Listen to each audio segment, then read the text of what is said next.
Hi guys, remember me? I've been away for a little bit, just doing some other projects, nothing major, you know. Just releasing a motherfucking album. If any of you are interested in that side of what I do, then the music playing in the background is my band Beauty School. You can follow me there over on the band YouTube, which is linked in the description below. You can listen to us on all the major platforms. You can buy our album from our web store, and you know, you can buy it from most record stores across the country as well. Unfortunately not overseas yet though, give us time. We're also on tour in October and November, so get to a fucking show. Anyway, let me switch gears.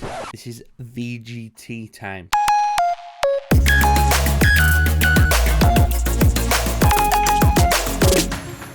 You may have guessed, but I love video games in all their glory. The thing is, there isn't a set formula out there for what makes a good game, whether it be the flow of the game, the graphics, the mechanics, the level design, or the narrative. Making a video game is pretty much an open book where creators are able to kind of explore and experiment in any way that they see fit. And sometimes these developer choices make for some of the most memorable, intuitive, and enthralling moments in gaming. Other times they fall flat, and sometimes they're so fucking bad that they suck you out of the game world, place you back in reality, and have you audibly asking the question, why the fuck did you put that in the game? So that's what we're looking at today. 10 times video games made you say, why did you do this?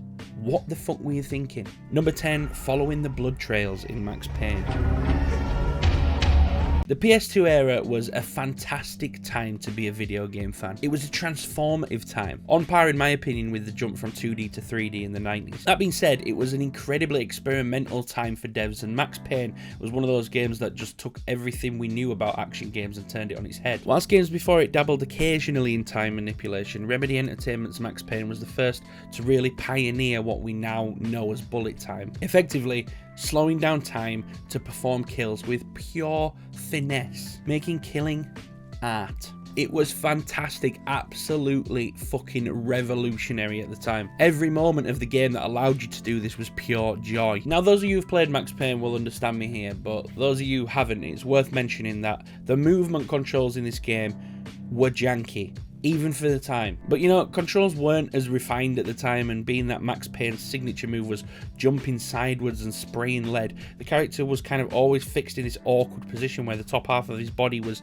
facing forward rather than turning left and right like intuition would dictate. It was more like strafing left and right. I don't know how to explain it. It just was weird, okay? It just felt weird. So with that in mind, put yourselves in the shoes of the devs. It's come down from up top that the game possibly relies too heavily on bullet time action, and the suits upstairs have asked you to create something a little bit different, a level that strays from the path, if you will, something to stop the game from becoming boring. What will you create? Maybe a first-person puzzle level, a rail shooter section, a driving section, it's obvious. No, wait, we've got it. A precise platforming section in a completely pitch black area where the only thing you can see is a trail of blood on the floor.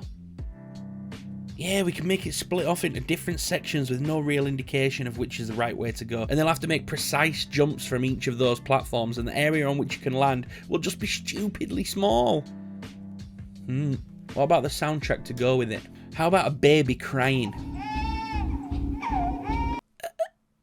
Are you fucking kidding me? This part of the game is truly fucking awful. It has the exact opposite effect to its intentions. Let's make something to break gameplay up, something to keep the game from becoming stale. Here you go, here's a section that is slow, awkward, clunky, and frustrating, and above all else, it's not innovative at all, which was something the whole rest of Max Payne was lauded for. 3D platforming by the time Max Payne came out was a pretty well-refined concept as well, and the reason it worked so well was because the mechanics were built for that purpose, often allowing players to recorrect trajectory mid-jump and general maneuverability being very responsive. This monstrosity is a platforming section using the movement mechanics designed for a gunman who floats through the air in slow motion, killing bad guys, meaning that playing this section was like cutting bread with a butter knife. Yes, it was possible, but players had no choice but to grin and bear their way through it. Nobody enjoyed this part of the game, and if you did, you're a sick fuck. Number 9, height.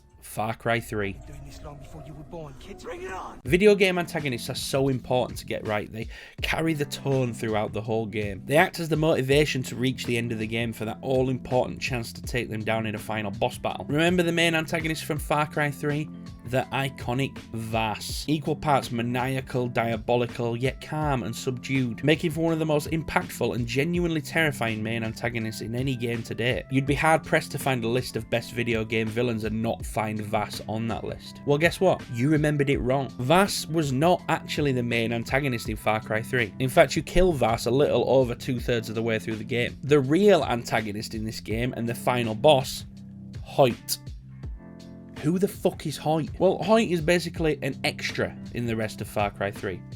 He's in the cutscene right at the start of the game and you hear mumblings of him throughout the campaign, but you basically never see the guy until all of a sudden in late game he shows up in his nice clothes and then you kill him using mainly quick time events, and that's your final boss.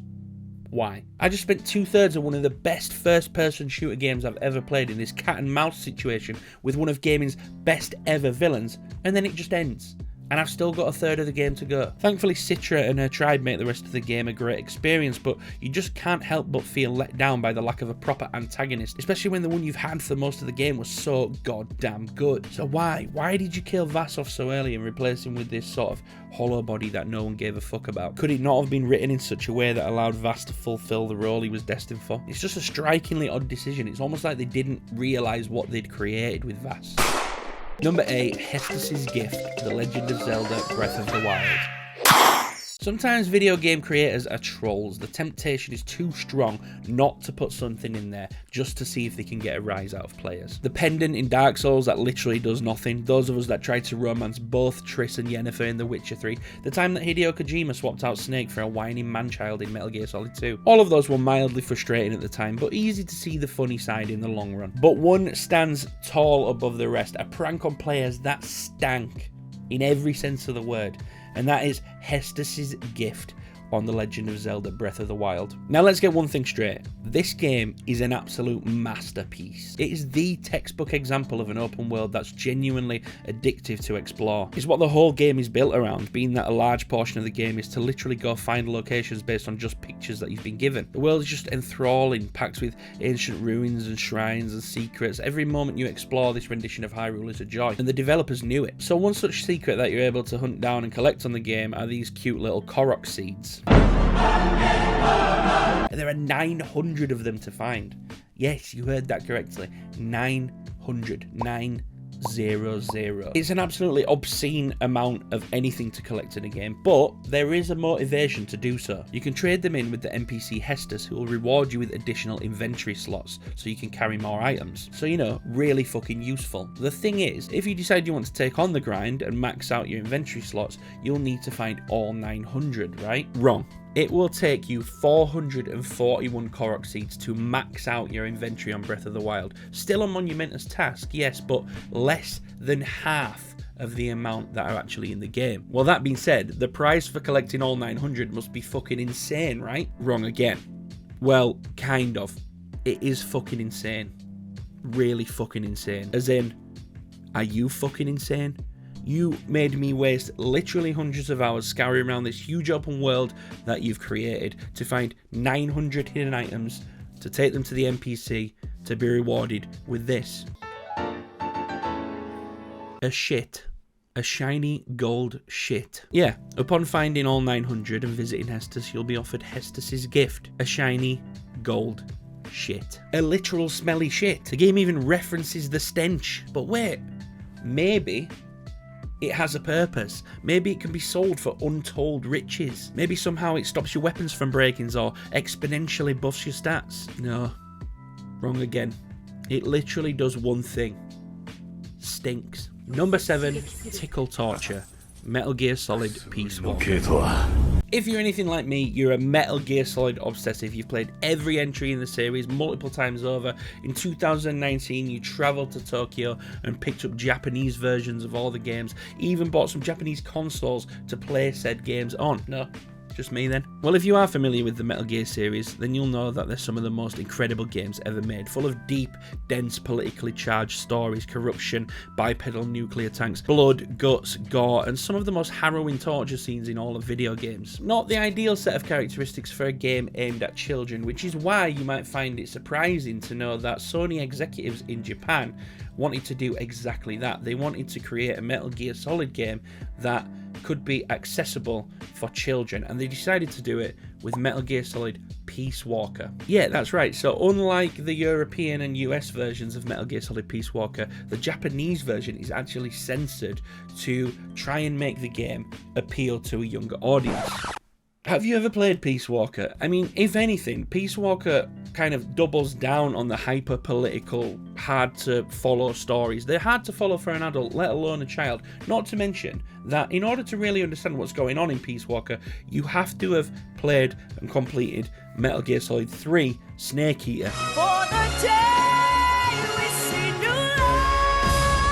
light. Yeah, this one. Peace Walker is different to the other Metal Gear games in the sense that this one was released on the PSP. Much of the heavy cutscenes that Metal Gear Solid's famous for have been cut and replaced by these comic-style cutscenes. So yeah, on top of these universal changes, the Japanese version of Peace Walker also had some censorship changes. And what better place to start than the torture scene?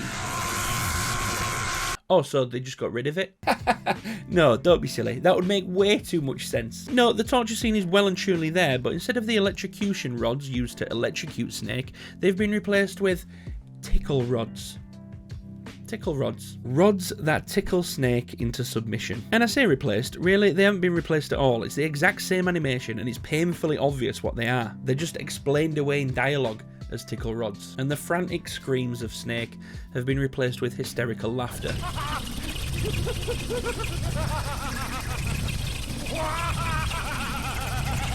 Yeah, in fact, I can see how this is now completely suitable for children. Well done, Japan. Stellar work. Number 6, The Tyrant. Resident Evil Code Veronica X. Resident Evil games, you know the score, the fucking OG of survival horror. None more so than the first 3 games, Resident Evil 1, Resident Evil 2, and Resident Evil 3 Nemesis. Purposefully and painfully clunky with fixed cameras and slow movement designed to frustrate the player. The lack of ammo in the game forces players to be frugal with spending bullets so as to not leave yourself in a sticky situation with some obscenely frightening enemies and nothing but a small blade to take them on with. Well, post Resident Evil 3, Capcom tried to branch out with a light gun shooter game, Resident Evil Survivor. I mean, most of the world had a bit of fun with it. How can you not? It's a light gun game. It's Time Crisis, but Resident Evil. Well, that was except North America, because in North America, the light gun features had been removed from the game, and the light gun itself was prohibited from sale, citing that it promoted gun crime. In America, because Resident Evil is the source of America's gun problems. Anyway, after Survivor, Capcom decided to return to their ways of old and release Code Veronica. A return to the survival gameplay that fans knew and loved, and for the most part, the game is a brilliant example of everything good that those early Resident Evil games offered. Except one thing. One major fuck up. One that could literally ruin the game for you, to the point where you had to start it again. One major fuck up that seems so fucking obvious that it could fuck things up, that it is an absolute crime that this made it into the final game. It's this fucker. This typewriter here. Now, for those of you who aren't familiar, these things are how you save progress on Resident Evil games. And back when Code Veronica came out, we were still well before the age of autosave, and memory card space was like a rare commodity. Not to mention that these games were so fucking unforgiving that every time you saw a typewriter, there was absolutely no way that you weren't going to save the game. And as was customary back then, this meant overwriting your current save data in order to save enough free blocks for games like Aggressive Inline. Why you take up so much memory? Anyway, the thing about this section in particular is that prior to arriving here, you're trying to escape a heavily armoured base riddled with mutated zombies whilst an alarm sounds and a countdown timer counts its way down to 0. Once it reaches 0, the whole place will self-destruct in a series of huge explosions, taking you and everything else with it. So naturally, this is a frantic time. This is a frantic bit of gameplay. And with guys like this blocking your way, it's pretty much tailor-made for you to rinse through most of your ammo, just trying to make it out alive. If you succeed, you find find yourself on this plane escaping, a rare moment of peace. But just then, the alarms sound in the plane and you learn that the cargo door is open, and you, as the player, are tasked with going to close the cargo door. So the cutscene ends and the gameplay begins, and as is natural, you see the typewriter and you save the fucking game. Big fucking mistake. What you didn't realise is that you're about to go face to face with this dickhead in the tightest of all spaces, and unless you had some sixth sense to store weapons and ammo in your stash box earlier in the game, then there's a good chance that you're not going to have anything close to what's required in your inventory to take this motherfucker down. But it's fine, I guess. Just go back to your previous save and be much more frugal with how much lead you spend trying to escape the base. Well, no, you can't, because you just wrote over that save data. So now every time you load the game, you're going to be in that same cockpit with the same lack of bullets, with the same empty storage box, with the same game-breaking bottleneck. Your choices are slug it out and beat the Tyrant with what few bullets you do have, which will take you an obscene amount of tries, if you can even do it at all, or start the whole game again. It's a madness that this was put into the final game. I'm sat here editing the video and I'm realising that we're already 15 minutes in and we're only halfway through. So the executive decision has been made to split this video into 2 parts.